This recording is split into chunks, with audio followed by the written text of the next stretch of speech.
Hi, my name is Jessica DeMichiel, and I'm a healthcare lawyer with the Coppola Firm. I specialize in helping healthcare entities and providers with transitioning, labor and employment matters, and licensing and disciplinary matters as well. We're here to talk about a little bit of a scary topic: what happens when the Office of Professional Medical Conduct, the OPMC, or the Office of Professional Discipline, the OPD, essentially come knocking at your door. I want to talk about some things that you want to do, some things you don't want to do. So you're going to get notice that the OPMC or the OPD is conducting an investigation. What do you do when you get that notice? Well, you're going to want to acknowledge them and that you've received the notice.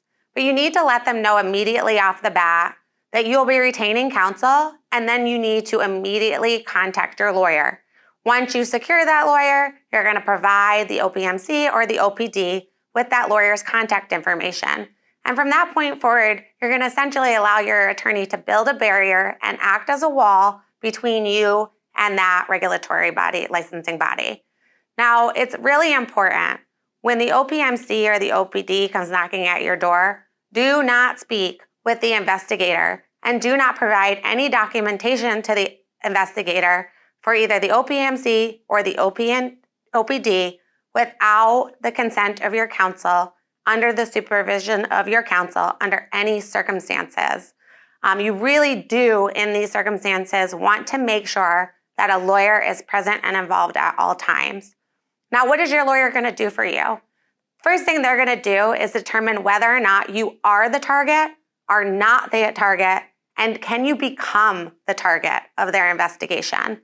And what is the exact nature of the investigation about? What is it that they're looking into at the end of the day?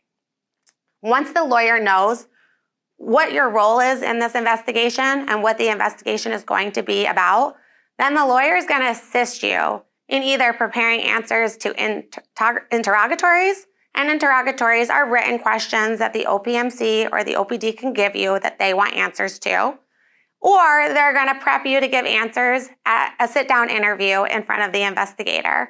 And you want to be really careful when you're either giving written answers to questions or you're given recorded answers to questions, because that's going to be able to be used at any point down the road.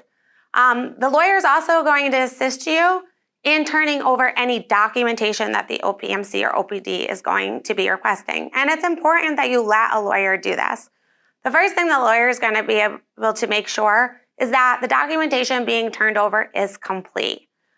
For example, EMR systems are notorious to not being friendly to licensing or litigation matters. So, for example, you can print out a chart from an EMR system, but 99.9% of the time, it's not actually complete. So the lawyer is going to be able to take the documentation, compare it against the EMR system, make sure that they have everything under all the tabs.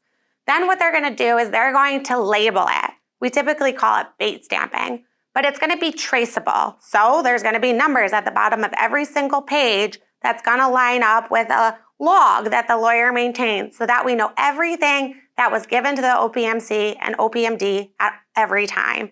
And the lawyer is going to make sure that that is maintained in a usable format from that point forward.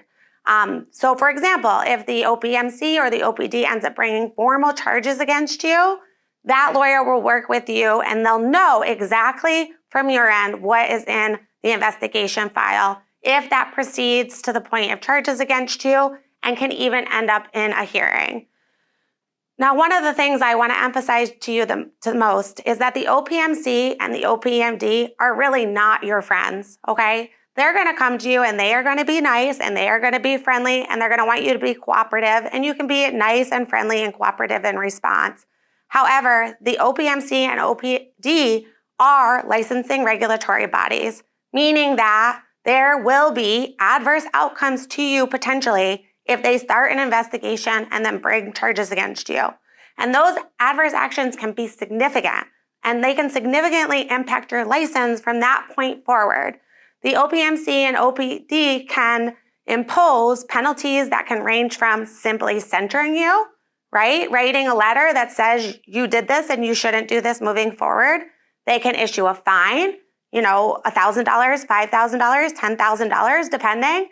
But they can also do things such as putting measures in place by which you have to abide by to practice under your license. They can suspend your license for a period of time, and they can even revoke your license for life. And adverse action by the OPMC and OPD can affect other government agencies and what they do, such as the Office for Medicaid and Medicare can essentially say that you can no longer treat Medicaid or Medicare patients from that point forward. You can't bill them and you can't collect from them. So if you get a letter or somebody walks up your driveway from the OPMC or the OPD, call us here at the Coppola Firm and we'll be more than happy to answer your questions and help you out. Thank you.